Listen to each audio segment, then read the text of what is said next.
he sido invitado para hablar de mi libro Estados Unidos contra Estados Unidos. El título ya refleja una preocupación, y es que hay un contraste de un tiempo a esta parte entre los padres fundadores, la extraordinaria visión de los padres fundadores respecto de lo que ha venido ocurriendo en un sentido contrario de ese espíritu de los padres fundadores. Ahora, el libro tiene 500 páginas, de manera que no voy a elaborar sobre esto, voy a hablar más o menos una media hora haciendo una síntesis general del asunto, y se divide en distintas partes. Una primera parte se refiere a los principios esenciales sobre los cuales fue fundado Estados Unidos. ¿Cuáles fueron esos principios muy sintéticamente expuestos? Primero, la división entre la Iglesia y el poder. Esto es, que las distintas iglesias, las distintas concepciones religiosas o no religiosas, nunca estuvieran atados al poder político. Esto se llamó en la tradición estadounidense la doctrina de la muralla, para mostrar una separación tajante entre estas dos áreas, y cada vez que se ha tenido en la historia de la humanidad alianzas entre el poder político y las iglesias o la religión, ha sido una catástrofe. Han venido las inquisiciones, las hogueras, las censuras y todo tipo de persecuciones. De manera que este es un punto muy importante. Otro punto que rodea a casi toda la correspondencia de la época de los padres fundadores es la limitación al poder político.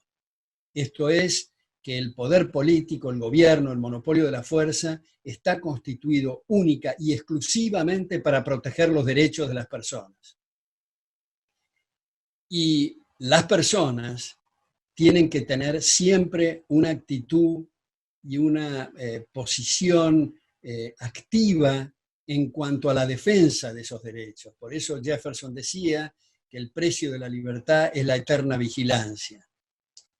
Tenemos en algunas comunidades actuales la posición de gente que piensa que son otros los que los tienen que proteger. Actúan como si estuvieran en una inmensa platea, en un teatro, mirando el escenario, y son esos otros los que tienen que protegerlos y cuidarlos, en lugar de comprender que todos estamos interesados en que se nos respete. No importa si nos dedicamos a la jardinería, a la danza, a la música, al teatro, al derecho, a la economía, a la arquitectura, a la medicina o lo que fuera, estamos todos muy interesados en que se nos respete. Por lo tanto, todos, cada uno de nosotros, mucho mejor que todos, porque como decía Borges, todos es una abstracción y cada uno es una realidad.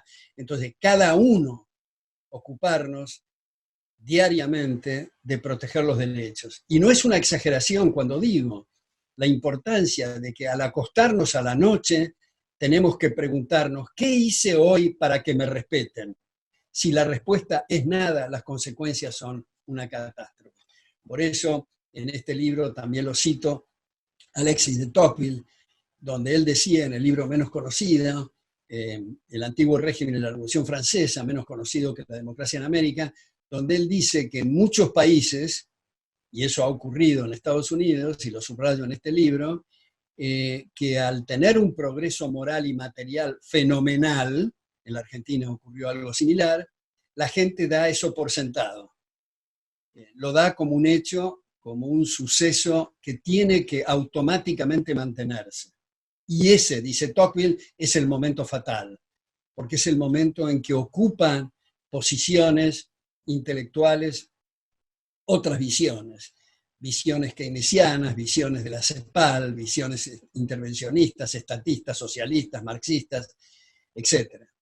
Entonces, quiero también decir, y lo digo en ese libro, dando uno de los ejemplos, me parece más importantes que hay hoy día, es precisamente la Universidad Francisco Marroquín. La importancia de preservar esos principios y darnos cuenta que, como decía Gramsci, Antonio Gramsci, el marxista Antonio Gramsci, comillas, cito textualmente, tomen la cultura y la educación y el resto se da por añadidura.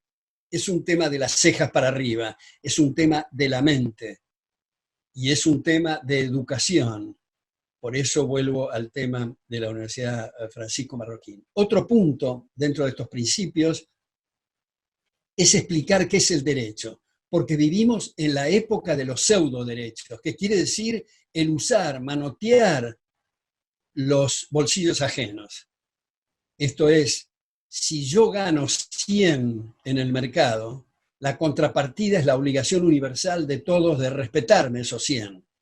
Pero si yo gano 100 y digo que quiero ganar, tengo que obtener 200, me tienen que entregar 200, y el gobierno o los gobiernos me otorgan semejante derecho, entre comillas, esto quiere decir que otro se va a ver obligado a financiarme la diferencia, lo cual significa lesión del derecho de ese otro, lo cual a su vez significa un pseudo derecho. Entonces, desde la Constitución o de la Carta Magna de 1215 en Inglaterra, la idea de las constituciones es poner un límite al poder.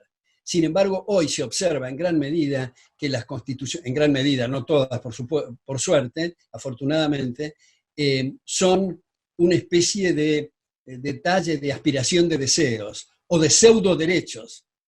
Pongo el ejemplo extremo de lo que ocurrió hace relativamente poco, en la época de Rafael Correa, en Ecuador, cuando una asamblea constituyente, afortunadamente no prosperó esto, propusieron seriamente que se incluya en la Constitución el derecho al orgasmo de la mujer.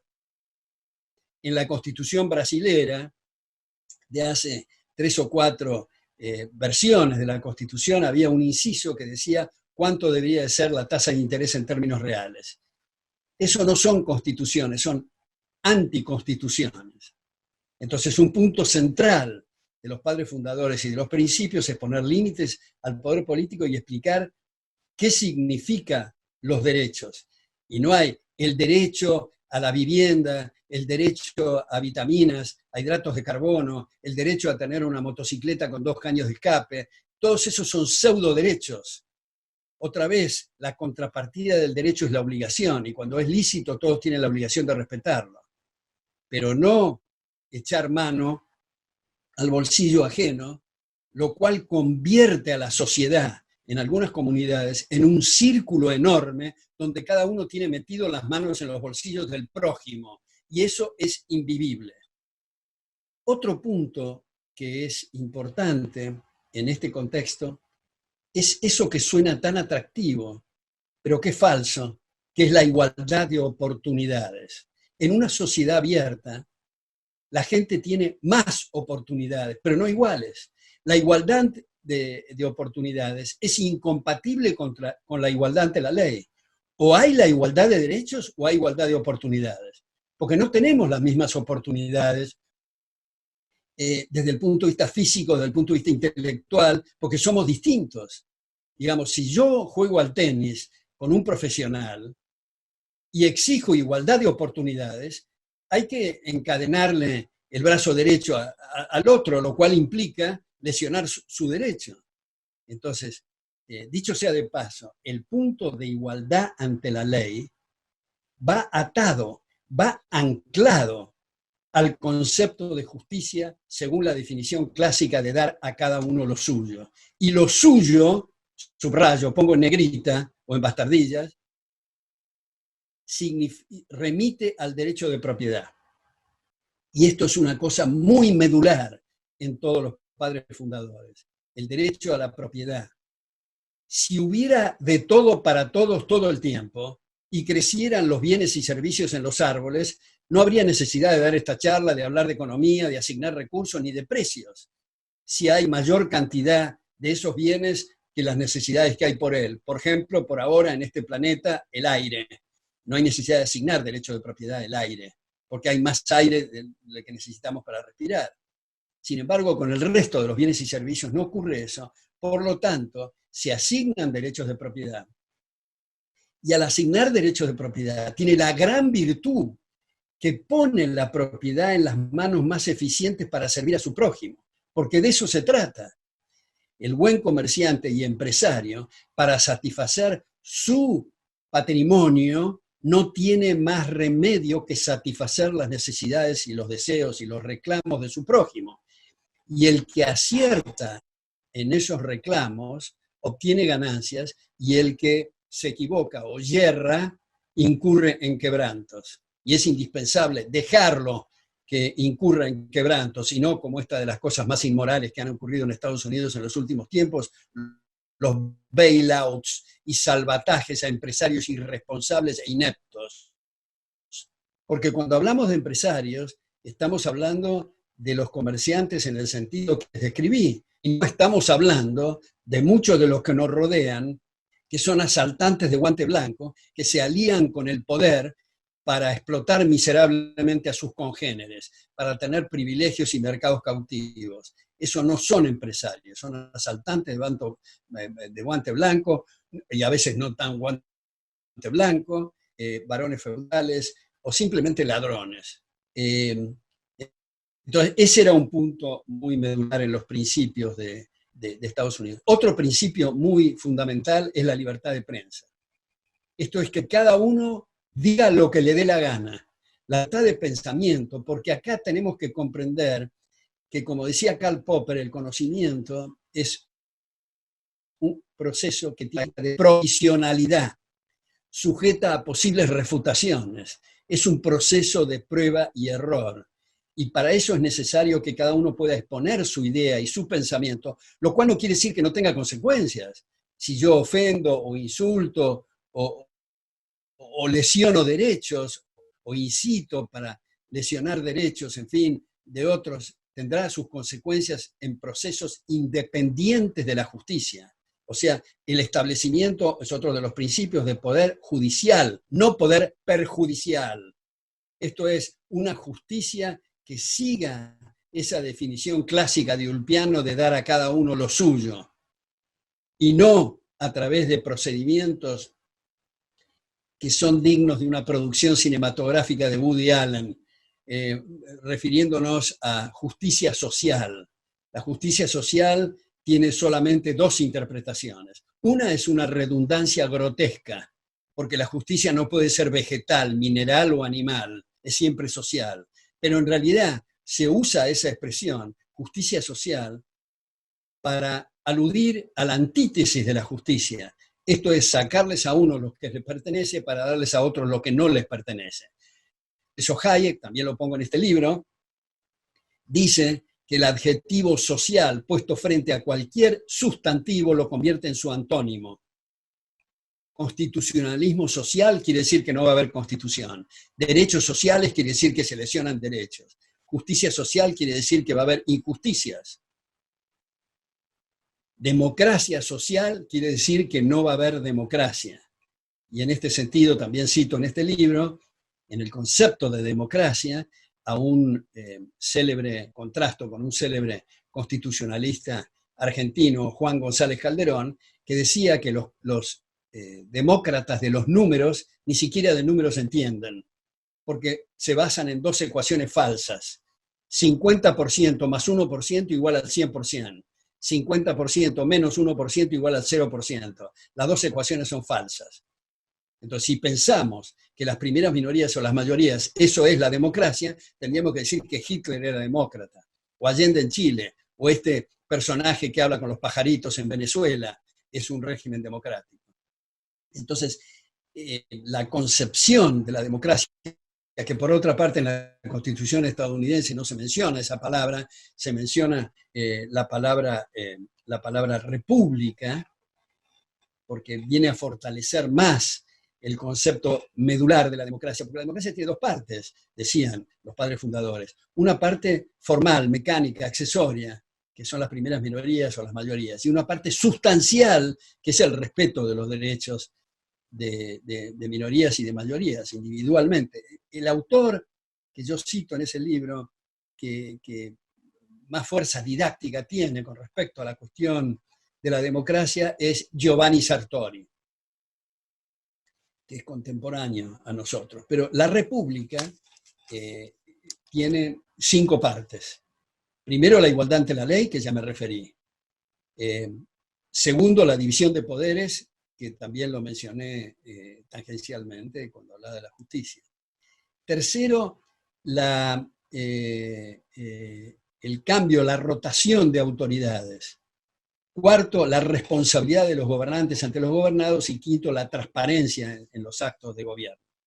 Y dicho sea de paso, hago un paréntesis acá para decir que cuando uno escribe, yo escribo todas las semanas columnas y distintos artículos, en fin, y habitualmente, con la mejor de las intenciones, los correctores o los editores me hacen poner la palabra Estado y gobierno con mayúscula.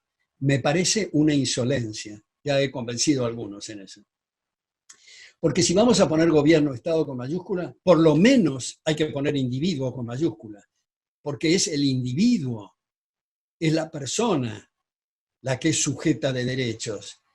El Estado y el gobierno son nuestros empleados, y bastante subalternos, por cierto, y tenemos que mantenerlos en brete para que protejan nuestros derechos y no se salgan de cauce y se conviertan en un leviatán donde el gasto público es elefantiásico, los impuestos son insoportables. Dicho sea de paso, eso es en la materia tributaria. Cito ahí en este libro a John Marshall, donde dice la posibilidad y la tendencia a destruir la sociedad abierta a través de sistemas fiscales. Hoy día, en la mayor parte de los países, nadie en su sano juicio entiende qué diablos de impuestos tiene que pagar, porque es un embrollo, porque son dobles y triples imposiciones. Y porque nadie sabe, como digo, qué es lo que tiene que pagar, entonces tienen que descansar en esa especie de profesión muy extraña que se llama los expertos fiscales. Y los expertos fiscales les brillan los ojos cada vez que hay una reforma fiscal porque la cosa se complica más y les facilita la tarea y pueden ganar honorarios. Si hubiera un sistema razonable fiscal, los expertos fiscales deberían dedicarse a actividades útiles. Otro de los puntos importantes es el debido proceso. O sea, en la defensa, cuando se culpa a alguien, todo el debido proceso debe ser empleado con especial atención. En este sentido, también digo, en algunos países, para combatir el terrorismo, se ha salteado esto del debido proceso, se ha utilizado el procedimiento de los terroristas, incluso de los encapuchados y los criminales, para combatir, y con eso se pierde en el terreno moral, aunque se pueda ganar circunstancialmente en el terreno militar. Se han invadido escuchas telefónicas, se ha invadido el secreto bancario, en fin, como ese pretexto. Ahora, otro de los puntos importantes que ha señalado especialmente el general George Washington es no meterse militarmente en otros lados. Porque eso, con una visión increíble, va a aumentar el gasto público, va a aumentar la fuerza estatal y vamos a entrar en una serie de conflictos políticos con distintos países.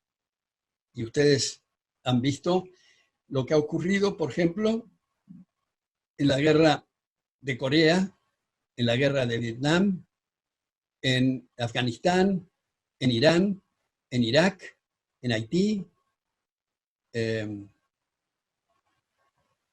donde han sido lamentables los resultados. Entonces, Fuerzas Armadas y las Fuerzas de Seguridad son para la defensa propia y no para invadir otros lugares, y mucho menos en uno de los sectores acá.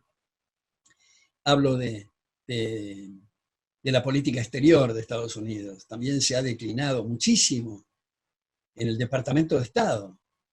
Un ex embajador de Guatemala, James Chick, Muso Ayao me dio la carta, la tengo en mis archivos, de una persona que transcribe lo que pensaba James Chick, ya no siendo embajador en Guatemala, sino ha sido embajador en la Argentina también, se ocupaba la Secretaría de Asuntos Latinoamericanos. Y dice James Chick que lo que le conviene a Guatemala, comillas, es un comunismo moderado.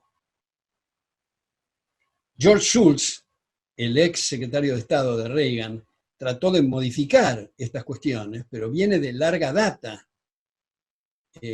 intervenciones estadounidenses, porque, bueno, termino con esta cuestión de los principios, es la aportación de armas, el derecho a aportar y a tener armas.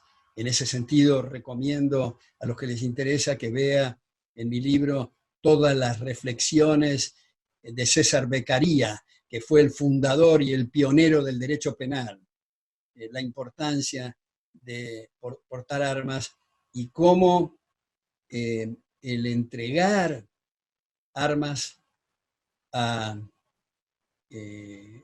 gobierno y desarmarse la gente es lo mismo que una empresa que se desarma y se entrega por completo a los guardianes o a los de servicios de seguridad. Es seguro que ahí va a haber un problema.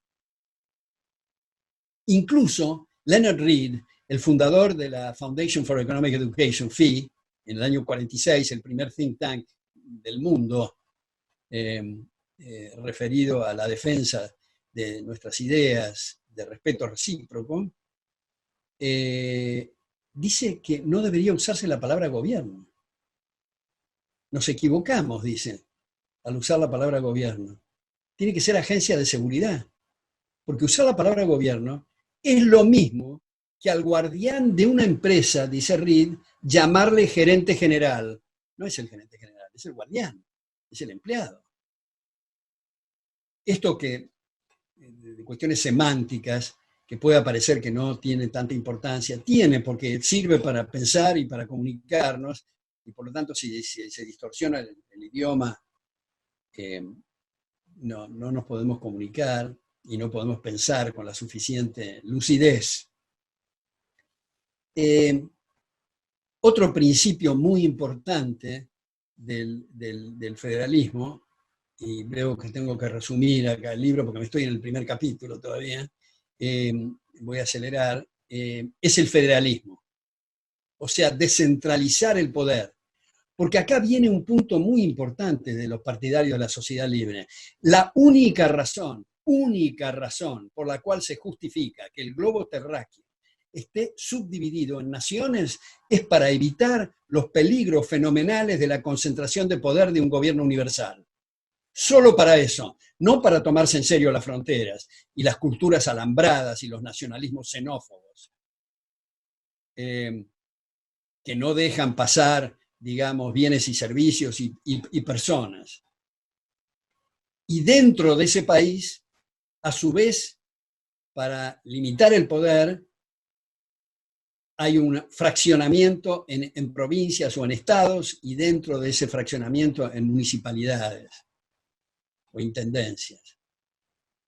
Entonces, la idea que ha cambiado en algo se mantiene del federalismo, pero la idea original era que el gobierno central se ocupara exclusivamente de la defensa y las relaciones exteriores. Y para eso tuviera un impuesto nacional. Pero todo lo demás a las provincias. Entonces, imaginemos un lugar donde está fraccionado en provincias o en distintos estados. Y hay gobiernos de tendencias socialistas. Pero los incentivos son muy importantes en esto. Si ese gobierno va a manejar sus tributos y su cuestión fiscal, se va a ocupar de que sean bajos y por lo tanto reducir el gasto público, porque si no ocurren dos cosas. La gente se le va al estado de al lado, o a la provincia de al lado, o no vienen inversiones. Los incentivos son muy importantes, ¿no? Nosotros tenemos, digamos, una triada de profesores que han trabajado especialmente en esto, que es Ronald Coase, el ex premio Nobel en Economía, Harold Dempsey y Douglas North. Muestran que es un tema de incentivos. Cuando se habla de vender las mal llamadas empresas estatales, no hay tal cosa como empresa estatal. Una empresa, la característica central es asumir riesgos con recursos propios. cuando se constituye la empresa estatal ya hay un problema, porque se cambian las prioridades de la gente. Los recursos son escasos y por lo tanto hay que sacar recursos que preferían en el sector A para invertir en B, la empresa estatal. Y si alguien dice, bueno, pero supongamos que los políticos tienen una especie de bola de cristal y aciertan justo en lo que la gente quiere. La pregunta es, ¿para qué diablo se metió si va a ser lo mismo que la gente hubiera hecho? Primero. Y segundo, que la única forma de saber qué es lo que la gente quiere es dejarla que opere. Y esta es una cosa, me estoy adelantando, que ponían mucho énfasis los padres fundadores en las actividades del Estado. Las actividades del Estado son para proteger derechos, no para vender remedios, alimentos y una serie de sandeces que hacen los gobiernos hoy día. Y por último, en esto de los principios, el concepto del iusnaturalismo, el concepto del derecho natural, el concepto de que hay mojones, hay puntos de referencia extramuros de la legislación positiva. Esto George Buchanan, no confundir con James Buchanan, que es contemporáneo y premio Nobel en Economía, George Buchanan, del siglo XVI, 1500 y pico, ha sido muy tomado por los padres fundadores en esta concepción de principios que están más allá de la norma positiva. Más aún, la norma positiva puede ser injusta, puede ser contraria al derecho. Por eso el punto de referencia es importante, que fue después subrayado por Sidney, fue subrayado por John Locke, fue subrayado por la escolástica tardía, fue subrayado por la escuela escocesa. Toda esa tradición la tomaron los padres fundadores, también Montesquieu en el espíritu de las leyes.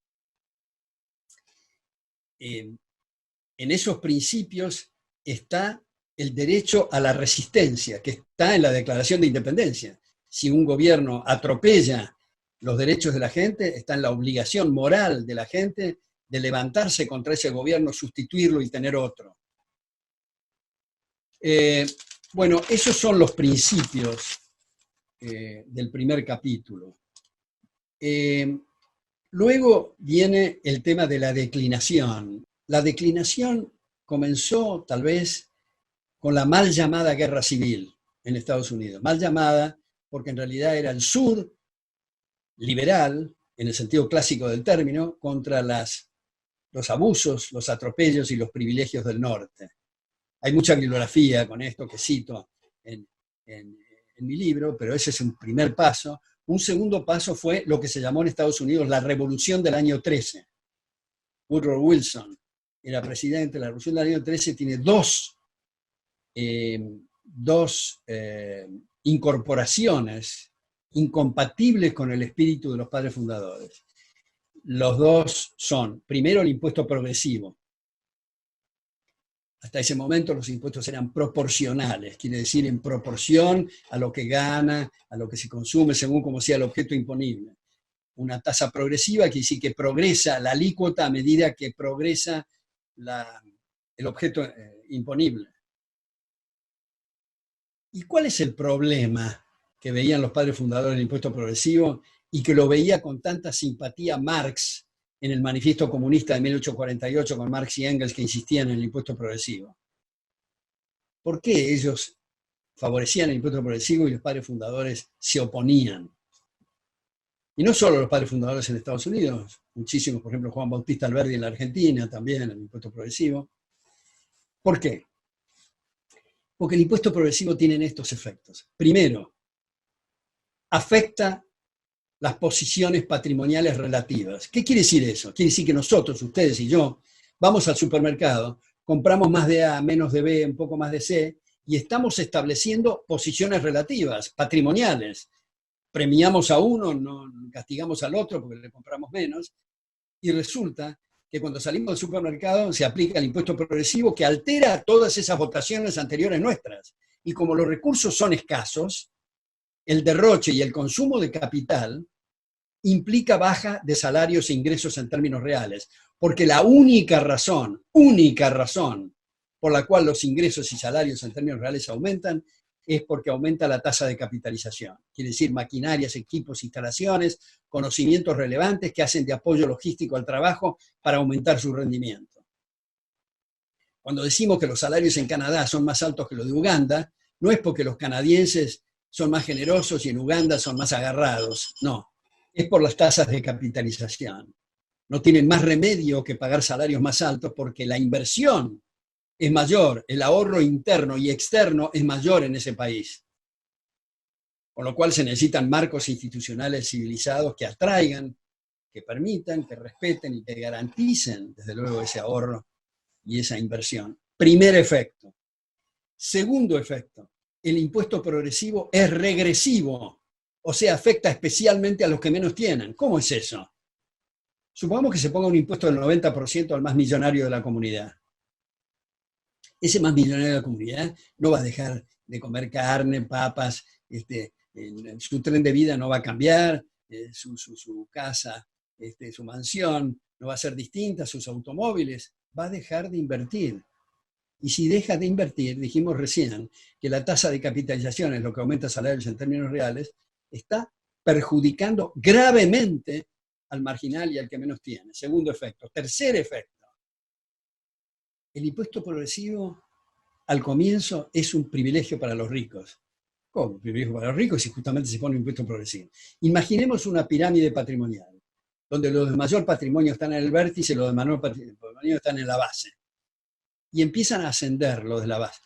En el vértice ya se colocaron antes de la existencia del impuesto progresivo, las grandes fortunas en Estados Unidos. Vienen ascendiendo a la base, suben un poquito, le sacan el 30, otro poquito el 40, 50, 70, no llegan en la perra vida al vértice. Para los que juegan al rugby, eso significa hand-off, es decir, están eliminando los de arriba a los de abajo. Otro efecto del impuesto progresivo. Afecta, y está vinculado con lo que acabamos de decir, gravemente la movilidad social.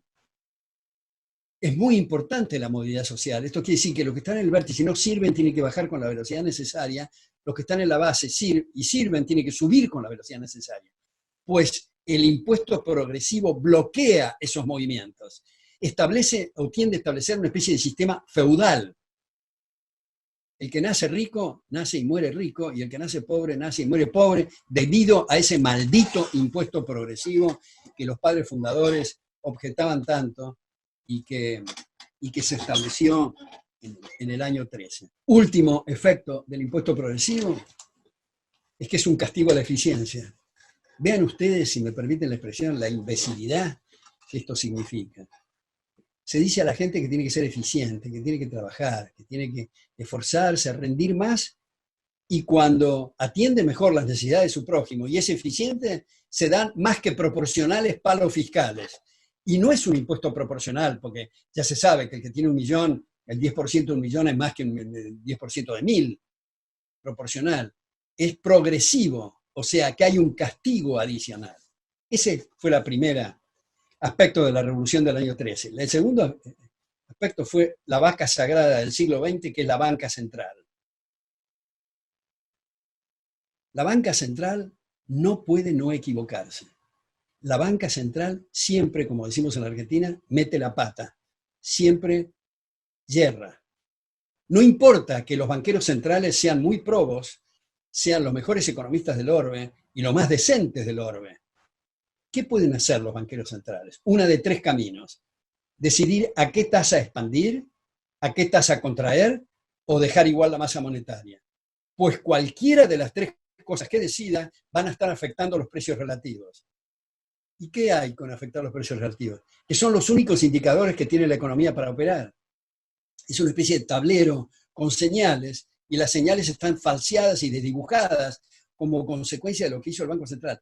Y no me vengan a decir, y esto lo pongo en el libro, que el Banco Central tiene que ser independiente, porque eso es una sandez mayúscula. Si es independiente de las instrucciones del presidente, del secretario del Tesoro, del Parlamento, va a equivocarse independientemente, si tiene la facultad de banquero central. Entonces, esa es, digamos, lo que podemos decir, los principios de la declinación que fueron acentuados con el New Deal de Franklin Delano Roosevelt. No me quiero poner técnico acá, pero en el libro explico, en los años 20, los acuerdos de Génova y Bruselas terminaron con el patrón oro clásico y entraron en un sistema en el cual los patrones eran el dólar y la libra se dejó de lado rápidamente y fue el dólar, las reservas el dólar, y eso permitió que Estados Unidos expandiera su moneda, y las bancas centrales extranjeras ya creadas con reservas en dólares permitieron expandir sus monedas locales en base a esa moneda depreciada del dólar, que produjo el boom de los años 20 y el crack de los años 30, que se prolongó debido a las medidas intervencionistas de Roosevelt, especialmente en materia de esas mal llamadas conquistas sociales, del salario mínimo, etcétera, que cuando hay bajas de la tasa de capitalización y se ponen salarios mínimos, lo que conduce es un desempleo fenomenal, que fue 14 millones de personas antes de entrar en la guerra. La guerra lo disimuló, y luego Truman, a regañadientes y sin ninguna ganas de hacerlo, una vez muerto Roosevelt, eliminó los controles de precios que había establecido Roosevelt. Así que ese es, digamos, el comienzo de la declinación. Luego tengo un capítulo de política exterior, que ya me refería a algo con el asunto de las guerras y el Departamento de Estado, otro departamento referido a las agencias de inteligencia, que el propio Truman creó la CIA, y el propio Truman declaró, años después, que nunca se hubiera imaginado que la CIA iba a servir para torturar, para matar en las sombras y para destituir a gobernantes de otros lugares. Algunos casos algo bochornoso, como el caso de Nicaragua, que lo sacaron a Somoza para poner a los sandinistas. Después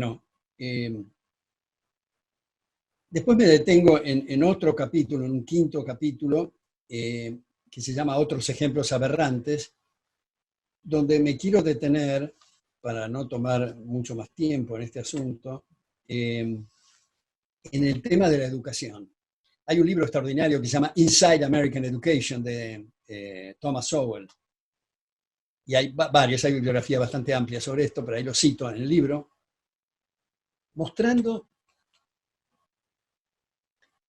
el problema de las autoridades en materia educativa. Como ustedes saben, Estados Unidos nunca tuvo un ministro de Educación, pero sí secretario de Educación, que creó Carter y Reagan trató de eliminar sin éxito. Bueno, sean secretarías, ministerios de Cultura y Educación, para ponérselo más claro a ustedes, le digo, son insultos a la inteligencia. La educación por naturaleza es un proceso abierto, competitivo, de prueba y error. Nadie sabe cuáles deben ser para todos los chicos y las chicas en los colegios, en las primarias, en las universitarias, cuáles debe ser la estructura curricular y cuáles deben ser las materias.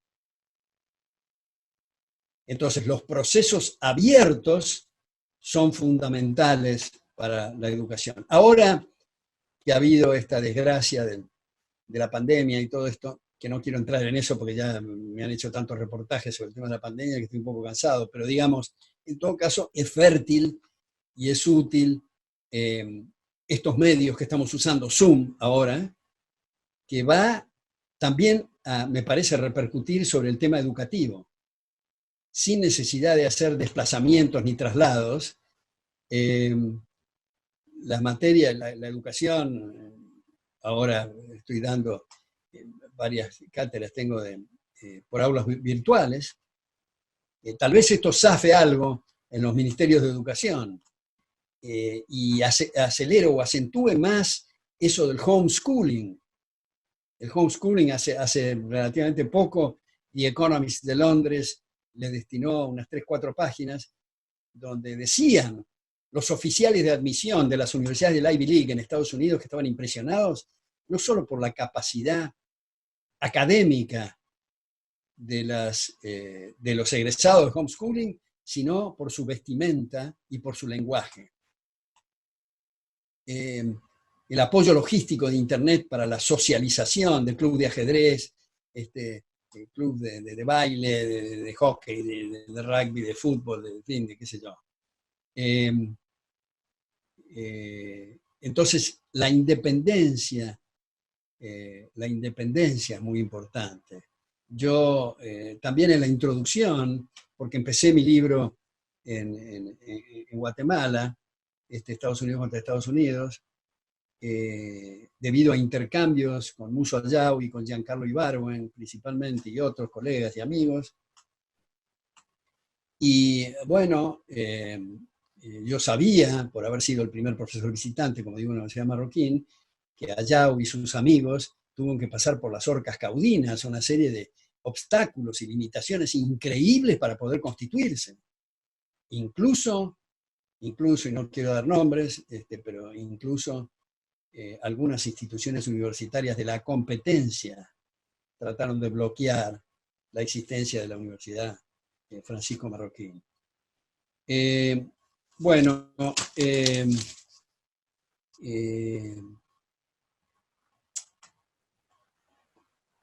dedico una sección entera a la economía, donde hay varios aspectos, pero me detengo solo en uno que es esa institución aberrante que se ha dado a llamar Fondo Monetario Internacional. Creado en el año 45 en Bretton Woods por John Dexter White, procesado 4 veces por actividades comunistas, y John Maynard Keynes, el apóstol mayor de la inflación de todos los tiempos, crearon el Fondo Monetario Internacional, que básicamente sirve para darle apoyo logístico a gobiernos fracasados, quebrados y estatistas, con recursos coactivamente detraídos de los contribuyentes de otros países. Supongo que yo soy el gobernante de un país africano, corrupto y con las empresas estatales, los precios máximos, reformas agrarias y una serie de tonteras que adoptan habitualmente estos gobiernos, y por lo tanto estamos en una situación desesperante. Estoy por renunciar o por reconocer que he fracasado. Llegan carradas de dólares a baja tasa de interés y por lo tanto me quedo y sigo con mis barrabasadas. Para eso sirve el Fondo Monetario Internacional. De burócratas que ganan fortunas, que van a hoteles de 6 estrellas, yo no sabía que existían, que tienen poco menos que pasaporte diplomático, y que le arrancan recursos a gente para financiar, como digo, países quebrados. Así ha sucedido con muchas republiquetas africanas, ha sucedido con la Argentina, con Brasil, con Turquía, con Rusia, con México. Por lo tanto, esa institución habría que liquidarla. ¿Y cómo pueden financiarse entonces los distintos países? Bueno, buscando crédito privado. Y el crédito privado se va a ocupar a que dé las suficientes garantías de reembolso y de seguridad de lo que van a hacer y cuáles son sus proyectos, no como el Fondo Monetario. Bueno, hay otro capítulo largo que le dedico a la inmigración, eso véanlo ustedes, es una falta de respeto en realidad a la expresión inmigración ilegal.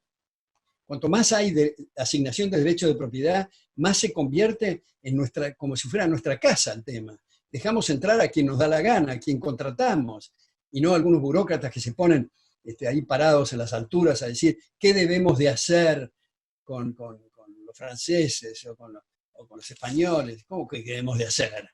¿Qué hace usted en su casa? Y el vecino que haga lo que le dé la gana.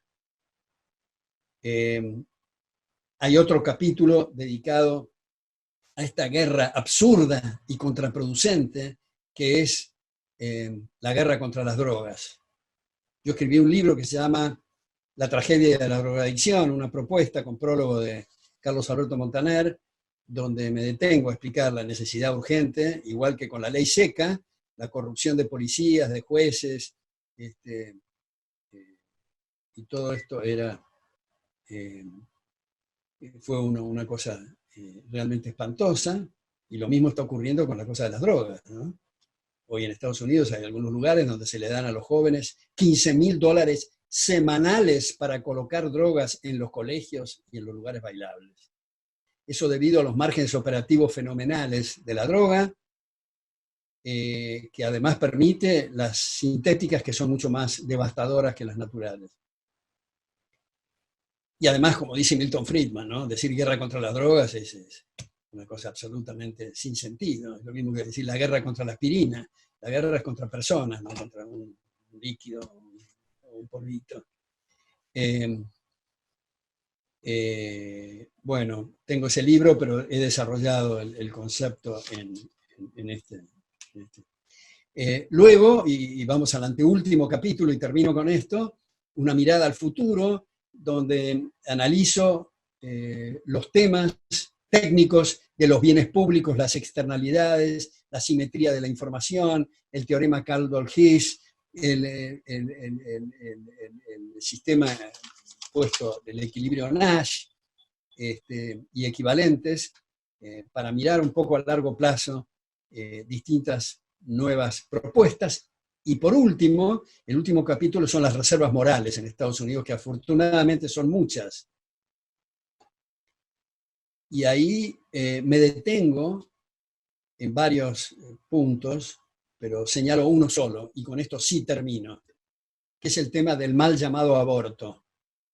Esto es homicidio en el seno materno, donde todas las academias de medicina y donde todos los genetistas han explicado que existe la vida humana en acto, en potencia de muchas cosas. Nosotros, ustedes y yo, estamos en potencia de muchas cosas. Ser humano en acto desde el momento de la concepción. A veces se ha confundido esto con conceptos conservadores en el peor sentido de la expresión, de atados al statu quo. Pero no es conservador la persona que dice yo no quiero que me roben, o está bien que no me permitan que yo robe al vecino o que mate a alguien. Eso no tiene nada que ver con el conservador, es la esencia del espíritu liberal. Es cierto, la madre es dueña de su cuerpo, pero no es dueña del cuerpo de otro, y por ahora los chicos y las chicas no nacen, los niños y las niñas no nacen en los árboles. Cuando haya transferencias de úteros el día de mañana, si la ciencia lo permite, se verá, pero digamos, por el momento es así. Y luego existe ese hecho repugnante, repulsivo, y tal vez lo peor que puede hacer un ser humano, que es la violación, pero no justifica otra violación adicional, que es matar a un ser humano indefenso. Por eso Julián Marías hace un paralelo del aborto con Hamlet, y le llama el síndrome Polonio, donde Polonio mata a una persona a través de una cortina sin siquiera mirarle la cara. Un acto de cobardía espantoso. He dicho, con esto termino.